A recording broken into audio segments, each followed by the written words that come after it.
LDFും UDFും തമ്മിൽ പൊരിഞ്ഞ പോരാട്ടമാണ്. പക്ഷെ നമ്മെ അത്ഭുതപ്പെടുത്തിക്കൊണ്ട് അൻവറിന്റെ വലിയ മുന്നേറ്റം ഉണ്ടാകുന്നു. 10,000 വോട്ടിന് അധികം അദ്ദേഹം ഇപ്പോൾ തന്നെ നേടിയിട്ടുണ്ട്.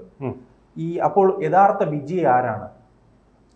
യഥാർത്ഥ വിജയി നമ്മൾ ആര്യാടൻ ഷൗക്കത്ത് തന്നെ. ആദ്യത്തെ റൗണ്ട് മുതൽ അദ്ദേഹം ഇങ്ങനെ അജയ്യമായ ലീഡ് കരസ്ഥമാക്കിയിരിക്കുക. നമ്മളതിൻ്റെ ദിശാസൂചിയായിട്ട് സാധാരണഗതിയിൽ എടുക്കാതുള്ളത് വഴിക്കടവ് ബൂത്തിലെ ആദ്യ റൗണ്ടിലെ വോട്ടാണ്. അപ്പോൾ അവിടെ ഒരു 1500 വോട്ടിൻ്റെ മേൽക്കോയ്മ കിട്ടിക്കഴിഞ്ഞാൽ അദ്ദേഹത്തിൻ്റെ വിജയം ഉറപ്പാണ് എന്ന് ബോധ്യമുണ്ട് സാധാരണ നിരീക്ഷകർക്കൊക്കെ. അപ്പോൾ അത് തന്നെ സംഭവിച്ചു. അൻവർ ഭീഷണി ഉണ്ടായിട്ടും സ്വരാജിനെ പോലെ പാർട്ടി ചിഹ്നത്തിൽ മത്സരിക്കുന്ന കരുത്തനായിട്ടുള്ള ഒരു സ്ഥാനാർത്ഥി ഉണ്ടായിട്ടും ആ ലീഡ് അവിടെ അദ്ദേഹത്തിന് നിലനിർത്താൻ കഴിഞ്ഞു, in spite of problems in the Congress. അതാണ് നമ്മൾ കൗണ്ട് ചെയ്യേണ്ടത്. കഴിഞ്ഞ പ്രാവശ്യത്തെ സാഹചര്യമല്ല ഉള്ളത്. UDFിനകത്ത് പലതരത്തിലുള്ള പടലപിണക്കങ്ങൾ ദേശീയ പ്രതിപക്ഷമായി ചുരുങ്ങി വരികയാണെന്നും ഇനി ഒരിക്കലും ഒരുപക്ഷെ അധികാരത്തിൽ വരാൻ അതിന് കഴിയുകയില്ല എന്നുമുള്ള ഒരു യാഥാർത്ഥ്യം അവരുടെ മുമ്പിൽ നിലനിൽക്കെ തന്നെ കോൺഗ്രസിന് ഇത്രയും ഒരു നേട്ടം കൈവരിക്കാൻ കഴിഞ്ഞത് വലിയൊരു നേട്ടമായിട്ടാണ് വിലയിരുത്തപ്പെടുന്നത്. ഒരുപക്ഷെ കോൺഗ്രസിന് ജയിക്കാൻ കഴിയുമോ എന്നൊരു സംശയം നമുക്ക് നേരത്തെ ഉണ്ടായിരുന്നു. നമ്മുടെ ചാനലിൻ്റെ പ്രവചനങ്ങളിലെല്ലാം നമ്മൾ ആര്യാടൻ ഷൗക്കത്ത് തന്നെ ജയിക്കും, അത് വലിയൊരു വേഫർ തിൻ മെജോറിറ്റിയെ ഉണ്ടാവൂ എന്ന് പറഞ്ഞിരുന്നതുമാണ്. അപ്പോൾ അത്ഭുതപ്പെടാനൊന്നുമില്ല. അൻവർ കുറച്ച് വോട്ട് മറിച്ചിട്ടുണ്ട്. ശരിക്കും VD സതീശൻ്റെ തന്ത്രജ്ഞത കുറച്ചാണോ എന്ന് പറയുമ്പോൾ എല്ലാവരും പ്രതീക്ഷിച്ചിരുന്ന 2000-3000 വോട്ടാണ് അൻവറിന് പ്രതീക്ഷിച്ചത്. പക്ഷേ ഇപ്പോൾ തന്നെ ഒരു 4-5 റൗണ്ട് എണ്ണിയപ്പോൾ തന്നെ അദ്ദേഹം 10,000 വോട്ട് കടക്കുകയാണ്. 10,000 വോട്ട് കടക്കുകയാണ്. ഇനി അങ്ങോട്ട് പോകുമ്പോഴും അത് ക്രമേണ ഉയർന്നുകൊണ്ട് വരും. അപ്പോൾ വലിയൊരു തരത്തിലുള്ള വോട്ട് ഷെയർ അദ്ദേഹത്തിന് നേടാൻ കഴിഞ്ഞു. അപ്പോൾ UDFിനുമായിട്ടൊരു വാക്പോർ അദ്ദേഹം നടത്തിയത്, അതുപോലെ തന്നെ ഒരു അവകാശവാദം അദ്ദേഹം ഉന്നയിച്ചതിന് അതിൻ്റേതായിട്ടൊരു മൂല്യമുണ്ട്. അങ്ങനെയാണല്ലോ പല പാർട്ടികളെയും കോൺഗ്രസ് തന്നെ ഉൾപ്പെടുത്തിയിട്ടുള്ളത്. ഇപ്പോൾ നോക്കൂ, ജമായത്തെ ഇസ്ലാമി എന്ന് പറയുന്നത് അതിൻ്റെ ഒരു അവാന്തര ഭാഗമാണ് ഇറാൻ ഭരിക്കുന്നത്. ഇറാനിലും മധ്യേഷ്യയിൽ മുഴുവനുമുള്ള കാലുഷ്യത്തിനും സംഘർഷത്തിനും യുദ്ധത്തിനും അമേരിക്ക ചെയ്തത് ശരിയാണെന്നല്ല ഞാൻ പറയുന്നത്. കാരണമായിട്ടുള്ള ഇറാൻ എന്ന് പറയുന്നത് അത്തരം ഒരു ഇസ്ലാമിക രാഷ്ട്രീയത്തിൻ്റെ പൊളിറ്റിക്കൽ ഇസ്ലാമിൻ്റെ ഉത്പന്നമാണ്. ആ പൊളിറ്റിക്കൽ ഇസ്ലാമിനെ തന്നെ പ്രത്യയശാസ്ത്രമായിട്ട് സ്വീകരിക്കുന്ന ജമായത്തി ഇസ്ലാമിയുടെ രാഷ്ട്രീയ വിഭാഗത്തെ മുന്നണിയിൽ എടുക്കുമെന്നുള്ള കിംവദന്തികൾ ഉയർത്തിക്കൊണ്ട് ഒരു പക്ഷേ ഈ തെരഞ്ഞെടുപ്പിൽ ഒരുമിച്ച് പോരാടാൻ തയ്യാറായത് കോൺഗ്രസിൻ്റെ ഇതപര്യന്തമുള്ള ദേശീയ നിലപാടിൻ്റെ ഒരു ലംഘനമാണ്. ദേശീയതയുടെ ഒരു ലംഘനം തന്നെയാണ് അവിടെ നടന്നിരിക്കുന്നത്. അത് പോലും എന്നിട്ട് അതിനെപ്പോലും വിവരമുള്ള ആളാണ് VD സതീശൻ, വായിക്കുന്ന ആളുമാണ്, അങ്ങനൊരു സംവാദകനുമാണ്. അങ്ങനെ ഒരാൾ അതിനെ ന്യായീകരിക്കാൻ ശ്രമിക്കുക എന്ന് പറഞ്ഞാൽ അതുപോലെ പരമവിഡ്ഢിത്തമില്ല. തൊട്ടടുത്ത ബംഗ്ലാദേശിൽ ജമായത്തെ ഇസ്ലാമി ഉയർത്തുന്ന ജീവനും സ്വത്തിനും അതുപോലെ ആരാധനയ്ക്കുമുള്ള ഭീഷണി നമ്മൾ കണ്ടുകൊണ്ടിരിക്കുന്നതാണ്. അപ്പോൾ അത്തരം ഒരു സന്ദർഭത്തിൽ ഇത്തരം ഒരു പാർട്ടിയുമായിട്ടുള്ള കൂട്ടുകെട്ട് കോൺഗ്രസ് പറയുന്ന മതേതര ആദർശത്തിന് ഒരിക്കലും യോജിക്കുന്നതായില്ല. ഭരണഘടനയിൽ മതേതരം എന്നുള്ള വാക്കില്ലാത്തതാണ്. അത് കൂട്ടിച്ചേർത്ത പാർട്ടിയാണ് കോൺഗ്രസ്. അങ്ങനൊരു പാർട്ടി കൂട്ടിച്ചേർത്ത് തീരെ ശരിയായില്ല. അങ്ങനെ ഇരിക്കെ അൻവറിനെ പോലെ ഒരു ആളിനെ തിരസ്കരിക്കേണ്ട കാര്യമുണ്ടായിരുന്നില്ല. ഇന്നിപ്പോൾ വഴിക്കടവിലെ വോട്ടുകൾ എണ്ണിയപ്പോൾ കോൺഗ്രസ് പ്രവർത്തകരുടെ ചങ്കിടിപ്പ് കൂടി, നേതാക്കളുടെയും ചങ്കിടിപ്പ് കൂടി. അങ്ങനെ ചങ്കിടിപ്പ് കൂടേണ്ട ഒരു സാഹചര്യത്തിലേക്ക് കോൺഗ്രസിനെ കൊണ്ടുപോയതിൻ്റെ ഉത്തരവാദിത്വം VD സതീശനാണ്.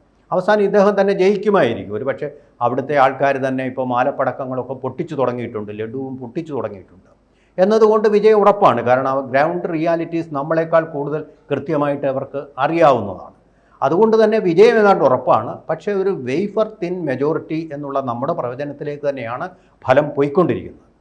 അപ്പോൾ ആ ഒരു സാഹചര്യത്തിൽ ചങ്കെടുപ്പ് കുറയ്ക്കാൻ VD സതീശൻ കുറച്ചുകൂടെ വിശാലമായിട്ടുള്ളൊരു മനസ്ഥിതി കാണിച്ചിരുന്നുണ്ട്. സുധാകരൻ പറഞ്ഞതുപോലെ തെരഞ്ഞെടുപ്പാണ്. അപ്പോൾ അവിടെ നമ്മൾ മറ്റ് കാര്യങ്ങളും ആദർശങ്ങളും ഒന്നും നോക്കുന്നില്ല. VD സതീശൻ തന്നെ പറഞ്ഞല്ലോ, അത് ജമായത്തെ ഇസ്ലാമി ആയിട്ട് വരെ കൂട്ടാണ്. അപ്പോൾ അങ്ങനൊരു തന്ത്രപരമായിട്ടുള്ള നിലപാട് സ്വീകരിക്കേണ്ട സാഹചര്യത്തിൽ PV അൻവറിനെ പിണക്കി അത് വലിയൊരു അവരുടെ ഒരു വലിയ ഒരു പാളിച്ചയായിരുന്നു, തന്ത്രപരമായിട്ടുള്ള പാളിച്ച, അടവു നയത്തിൻ്റെ ഒരു പാളിച്ചയായിരുന്നു എന്നുള്ളത് സംശയരഹിതമായിട്ടുള്ള കാര്യമാണ്.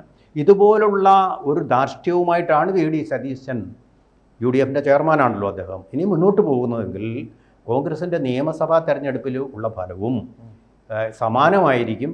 അതിന് ഈസി ആയിട്ടുള്ള ഒരു പാസ് ഓവർ കിട്ടുകയില്ല എന്ന്. ഈ അൻവർ പറയും പോലെ വലിയ രീതിയിൽ ഭരണവിരുദ്ധ വികാരമുണ്ട്.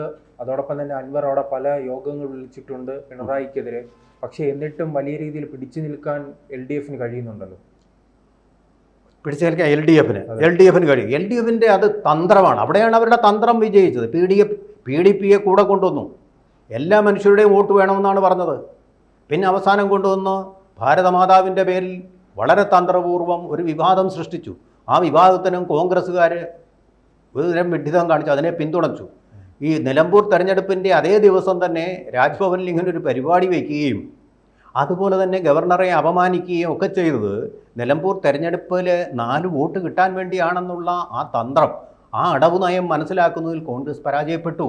വളരെ സ്ക്രിപ്റ്റഡ് ആയിട്ടുള്ള തിരക്കഥ എഴുതപ്പെട്ട ഒരു കഥയാണ് അവർ നാടകമായിട്ട് അന്ന് അവതരിപ്പിച്ചത്. വി ശിവൻകുട്ടിയെ പിന്നെ അതിൻ്റെ നായകനാക്കുകയും ചെയ്തു. ഒരു നായക പരിവേഷവും. അവിടെ വോട്ടിംഗ് ആരംഭിച്ചു അല്പസമയത്തിനകം നാടകം നടക്കുന്നു. പണ്ട് അച്യുതാനന്ദൻ കാണിച്ച നാടകമാണോ അതെനിക്കറിയില്ല.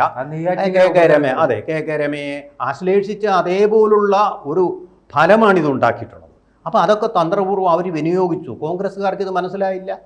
അവരിങ്ങനെ തർക്കവും വിവാദവും പാർട്ടിക്കുള്ളിൽ തന്നെ പാളയത്തിൽ പടയും. അതുപോലെ തന്നെ ജയിക്കാവുന്ന സാഹചര്യങ്ങളിൽ തീർച്ചയായിട്ടും സ്വീകരിക്കേണ്ട അടവ് നയങ്ങൾ സ്വീകരിക്കുന്നതിൽ വീഴ്ചയും ഒക്കെ കാണിച്ചു. അതിന് തൊട്ടു മുമ്പ് തന്നെ കെ സുധാകരനെ മാറ്റിയത് തന്നെ തന്ത്രപരമായൊരു പാളിച്ചയായിരുന്നു. അത് ഒഴിവാക്കേണ്ടതായിരുന്നു എന്നേ ഞാൻ പറയും. ഇങ്ങനെയൊക്കെയുള്ള മണ്ടൻ കാര്യങ്ങൾ പഠിക്കൽ കൊണ്ടിട്ട് കുടമുടയ്ക്കാൻ ഇടയാക്കും. അതിൻ്റെ ഒരു ചെറിയ റിസൾട്ട് ഈ ഫലത്തിൽ നമ്മൾ കാണാനുണ്ട്. നോക്കൂ, കുറേ നേരമായിട്ടിപ്പോൾ ഭൂരിപക്ഷം എന്ന് പറയുന്നുണ്ട്, തീർച്ചയായിട്ടും ലീഡ് ചെയ്യുന്നുണ്ട് ആര്യാടൻ ഷൗക്കത്ത്. പക്ഷേ അത് ഇപ്പോൾ ഏറ്റവും ഒടുവിലത്തെ നിലയനുസരിച്ച് 6007 കടന്നു. 5000 എന്ന് പറഞ്ഞ് കുറേ നേരമായി നിൽക്കുകയായിരുന്നു. ഇപ്പോഴാണ് 6000 കിടക്കുന്നത്. പക്ഷേ നോക്കൂ, ഇപ്പോൾ PV അൻവർ ഒപ്പം ഉണ്ടായിരുന്നെങ്കിൽ ഈ ഭൂരിപക്ഷം എന്ന് പറഞ്ഞൊരു സോളിഡ് ഭൂരിപക്ഷം, നമുക്ക് പിന്നെ ഒരു ആശങ്ക വേണ്ടാത്തൊരു ഭൂരിപക്ഷം ഒരു 10,000 മുകളിലേക്ക് എത്തിയേരും. 10,000 മുകളിലേക്ക് ഇപ്പം തന്നെ എത്തിയേരും.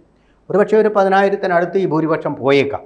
പക്ഷേ അതല്ല, കോൺഗ്രസ്സിന് അതിലും വലിയ തിളക്കമാർന്ന ഒരു ജയം അവിടെ കാഴ്ചവെക്കാൻ കഴിഞ്ഞിരുന്നെങ്കിൽ അത് തീർച്ചയായിട്ടും പിണറായിക്ക് ഏൽക്കുന്ന ഒരടിയാണ്, ഭരണമുന്നണിക്ക് ഏൽക്കുന്ന ഒരടിയാണ്. അത് അടുത്ത തെരഞ്ഞെടുപ്പിൽ അവരുടെ ആ മുറയിൽ ബൂസ്റ്റ് ചെയ്യാൻ മാത്രമല്ല, വോട്ട് ഷെയർ ബൂസ്റ്റ് ചെയ്യാനും വളരെയധികം സഹായകമായിരിക്കുമെന്നുള്ള കാര്യത്തിൽ ഒരു തർക്കവുമില്ലാത്ത കാര്യമാണ്. ഇവിടെ ചില നിലപാടുകൾ നമുക്ക് സ്വീകരിക്കാനുണ്ട്. രാഷ്ട്രീയത്തിലാവും പ്രായോഗികമായിട്ടുള്ള നിലപാടുകൾ സ്വീകരിക്കേണ്ടതുണ്ട്. കെ കരുണാകരൻ അതിന് മിടുക്കനായിട്ടുള്ള ഒരു ലീഡറായിരുന്നു. ആ ഒരു ലീഡർഷിപ്പ് ക്വാളിറ്റി VD സതീശനിൽ ഇല്ലാത്തതാണ് ഇവിടെ നിലമ്പൂർ മണ്ഡലത്തിൽ UDFിൻ്റെ വോട്ടിൽ ഒരു കുറവ് കാണിക്കുന്നുണ്ട്. അപ്പോൾ നേരത്തെ അവർക്ക് ലഭിച്ചിരുന്ന ആ വഴിക്കടവിലെ അത്രയും വോട്ടുകൾ കിട്ടിയില്ല. ഏതാണ്ട് അതിനോട് ഒപ്പിച്ച് വളരെ പ്രയാസപ്പെട്ട് നേടുകയാണ് ചെയ്തിരിക്കുന്നത്. അപ്പോൾ അങ്ങനെയുള്ള ഫാക്ടേഴ്സൊക്കെ വെച്ച് നോക്കുമ്പോൾ കുറച്ചുകൂടെ നല്ലൊരു പ്രകടനം അവർക്ക് തീർച്ചയായിട്ടും ആ മണ്ഡലത്തിൽ കാഴ്ചവെക്കാൻ സാധിക്കുമായിരുന്നു എന്നാണ് എനിക്ക് തോന്നുന്നത്. ഇപ്പോൾ 6003 തന്നെ നിൽക്കുകയാണ്. കൂടുതൽ വാർത്തകളും വിശേഷങ്ങളും നിങ്ങളിലേക്ക് എത്താൻ ABC മലയാളം സബ്സ്ക്രൈബ് ചെയ്യുക, ബെൽ ബട്ടണും അമർത്തുക.